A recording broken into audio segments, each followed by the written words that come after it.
Yo, yo, yo, welcome back to another glorious edition of Manga After Dark. What's that sound? Do you hear it from all the way in the distance? You can hear it. It's like a faint echo. What does it say? You hear it? Pirate Hour. It's time. You know what time it is. Ichiro Oda just dropped my fucking mic. Ichiro Oda just dropped another chapter of his One Piece greatness.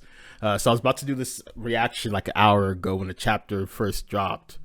There's a fucking fire going on in SoCal and our internet was out. So now the internet's back on, hopefully everyone's doing okay. Hopefully, the fire hasn't, burned anyone. Shout out to Laguna. But we're here, internet's back on.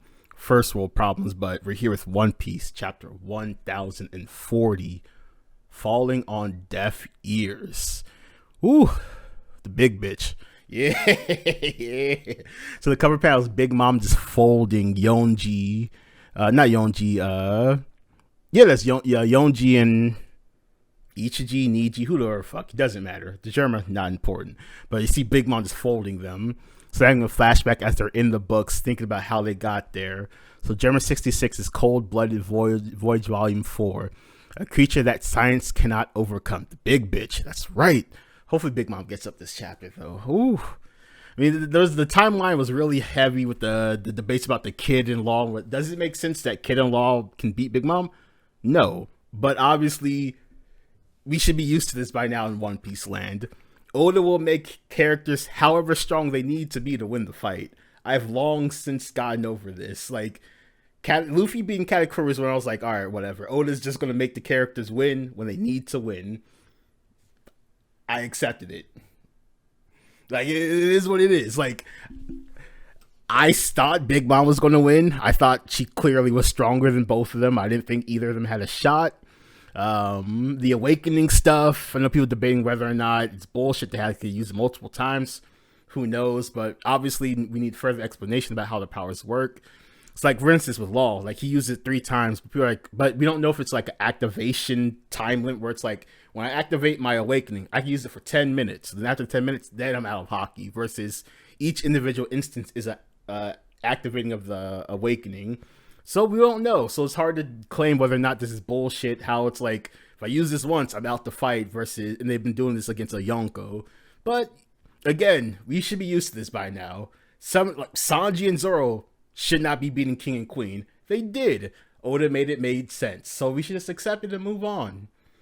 Last chapter, in my opinion, was a 10 out of 10. Look, I was a Big Mom fan. I get that shit a 10 out of 10. So, look, I ain't going to hold y'all. Let's dive right into the chapter. Chapter 1040, Falling on Deaf Ears. All right, so Damned Punk Unleashed. So we got Kid with the got just shooting Big Mom. She goes, yeah. Current location. So there's a schematic. How deep is that fucking hole? Jesus Christ. So there's a schematic. So you got Onigashima where Kid, Law, and Big Mom are. And then you see the giant hole. And it's, what? So Big Mom is falling. And she's smiling. Yeah. What is she smiling about? So Kid is looking intense. Big Mom, you damn brats. The fighter goes, what? She wasn't blown away? That's not enough to put her down. Yeah. Yeah. Let's go, Big Mom. She's putting her hand on the ground to get up. You gotta be kidding me. She's taking it. Damn it. The two of them already are at their limits. I'll let you choose your fate. When this attack is done tickling me, you can either give me 50 years from your lifespans, or you can live on as my slaves. On Black History Month? Come on now. Law has to be at least part black. At least a little bit. There's a smidge of Negro there. The facial hair gives it away. Yeah, Big Mom, life or slave. The fighter goes, crap, she's using soul pocus. Boss, maybe we should fall back. And Kid is looking on. Big Mom's just sucking souls out. Oh, God, she's stealing our lifespans too.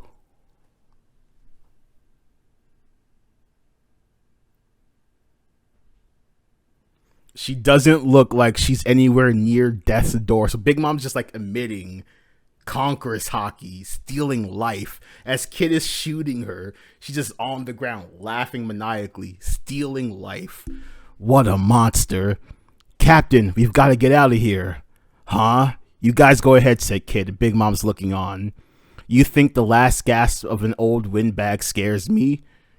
Then Law, our room? Our room? Your death screeches are doing my ears in, said Law. Their souls aren't coming out. She's an emperor and they're not scared at all. Big Mom's attack is moving. I hold on tight, Mama. I'll save you. I'll handle this just like the man who saved my life. Oh, he's talking about Corzin. So Law's opening up it's like a bubble. He just threw the R room and it like opened up. Then Kid goes, damn, Emperor, you just don't know when to quit. I'm sending you packing straight to hell. So Law put the R room around Big Mom and he said, silence. And then the father goes, huh? There's no noise. Then Law goes, this technique cancels out every sound you make. Then Big Mom, what the hell? My voice. Then Law goes, I can't hear you. And then, what's that attack called from last chapter? The Mother Caramel thing, 3,000 leagues, some shit like that. Captain, look out. Then Kid goes, have another. Damn the punk. And he shoots her again. And Law cuts the attack in half. Yeah, Mama. And Big Mom is like in agony. And she's getting shot down the hole. Prometheus, Hera, what are you doing? Come help me. And she's still falling to see Yamato, huh? Big Mom, why didn't that make any noise? The Big Mom's looking on. Nothing I touches makes sound.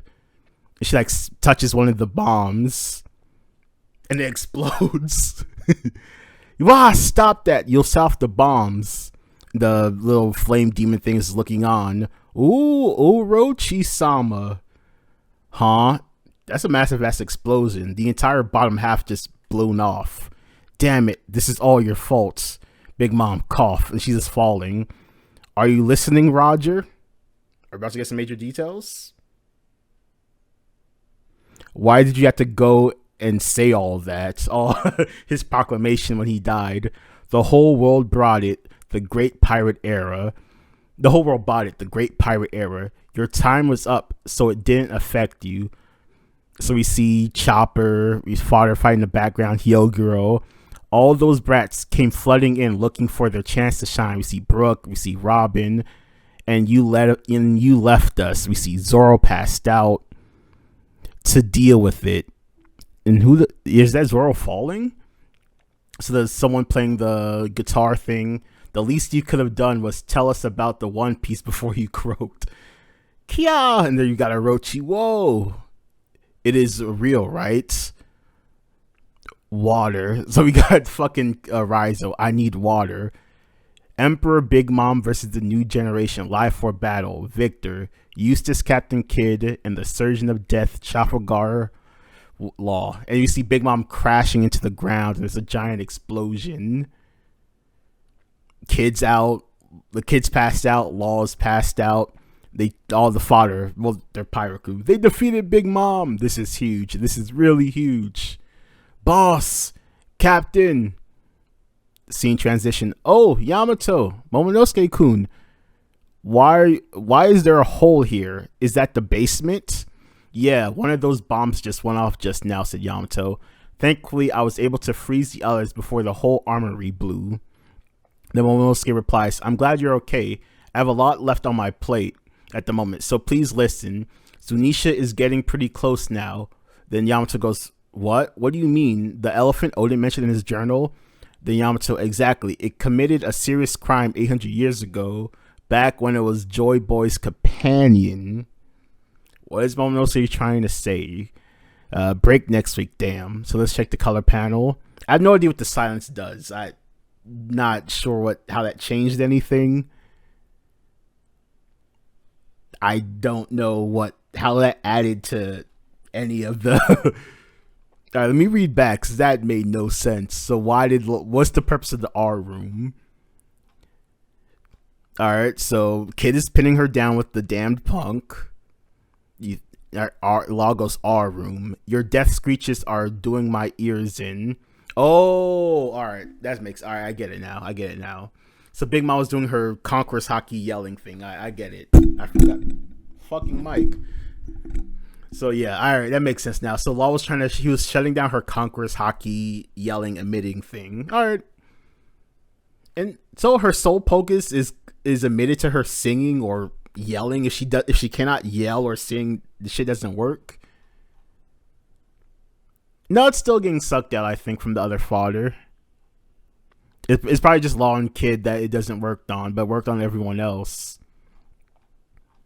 All right, it's a decent chapter. It closed, so it's similar to all the other fights where it's the next chapter really shows like this is the official this person got defeated chapter.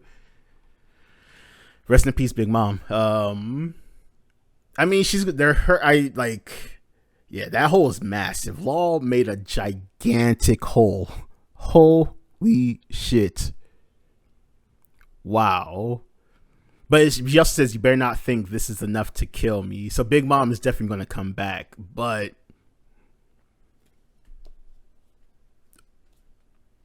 doesn't matter. Like, if you, like... So I know a lot of people think she's going to, like, go, like, dumb again. And, like, have, like, a childlike... She's going to get her Olin-ness back somehow. So, like, she's going to fall and hit the ground, get another concussion. And maybe this one's going to be permanent. And she's going to actually treat her kids nicely from now on. Or maybe Pudding's gonna, like, while Big Mom's passed out, like, take some memories out. Who the fuck knows? But the fact that she says this isn't enough to kill me, Oda's trying to let us know that she's gonna be back in the series in one form or the other. But I can't see it as like a antagonist because she lost a fight. Like even though it's not a 1v1, so like Kaido losing is different because him and Luffy are running the ones. So Kaido and Luffy, it's different. When Kaido loses, he lost the one-on-one fight, more or less. Big Mom lost a 2v1. So you could justify having a Luffy Big Mom 1v1. But there's no point. We saw Big Mom's bag, which was impressive. Like, all of these attacks, that was the name of the attack. Fucking absurd. Big Mom's fucking impressive. But I just saw her take an L. I don't need to see another fight with Big Mom. So I always used to think she should be an L-Bath, but now, we don't need her in L-Bath. Yeah, we don't need it. So I'm fine with Big Mom's story ending here, or maybe like we get like a post Wano scene with her and her crew. They're bringing her back to Whole Cake. Who the fuck knows? But I think we could close the book on Charlotte Lin, captain of the Big Mom Pirates. Yeah, so I'll give this chapter about 7 out of 10. It was a nice chapter. Got Big Mom out the fight. It was the bombs kind of exploded. One of them did, and then the demon thing just like faded away. That was very convenient, but it was a decent chapter. Is this a fitting end for Big Mom, in my opinion? No, but it is what it is. All right, so let's check the color panels. And Bisa, shout out to Gresh. Like, these color panels are always like fire. The explosion panel where Big Mom hits the ground looks fucking amazing. All right, so let's dive into the chapter's note. In Japanese, the subject is debatable in Big Mom's line about Wano holding something. At a glance, it's easy to presume that it's still the same as from when the previous sentence, but we feel that answers is appropriate given the context of the speech as a whole, since it maintains ambiguity and it fits the intent best. Assuming otherwise, give the impressions that Wano holds part of the treasure. This impression isn't evident in the Japanese, so the wording we settle on leaves the opinion when open, while also accurately conveying the intended meaning of her monologue. Her core frustration with Roger is over the lack of information he left behind. Her dialogue suggests that Wano might hold the key to some of these mysteries. Making sure that nuance comes across was our top priority. All right. So Zunisha. So I mean, I've seen like there's tons of like Reddit theories and shit, and I've seen plenty of people make the Zunisha was forced to walk for some reason theory. I don't know if I don't think I've ever seen a theory that connected to Joy Boy, but I'm pretty sure it exists. So that part didn't shock me because I've heard that so many times where it's like one of those things where it's like when Otis says that if the fans got it right, he'll change the story. I think this is a chunk where I think this juncture is where it's like it's hard to change some of these plot points even if the fans guess them. So a lot of fans have guessed Zunisha was forced. This was a punishment for Zunisha. I don't think Oda could ever change that. I don't know how he would fit this in. So that part didn't shock me, even though that was probably the most shocking part of the chapter. But yeah, I guess it probably makes my review alter because, is it fair to give it a 7 out of 10? Because people on Reddit and on YouTube guessed that Zunisha was punished for something. I don't know. What do you think in the comments? Is the One Piece fandom getting something right? A good it's yeah, I don't know. I don't know if that's fair of me to give it a 7. I don't know. I'll stick with the 7, whatever. But tell me what you think about the chapter. Make sure to comment the video. Make sure to like the video and comment what you like about the chapter. Peace out. Manga After Dark out.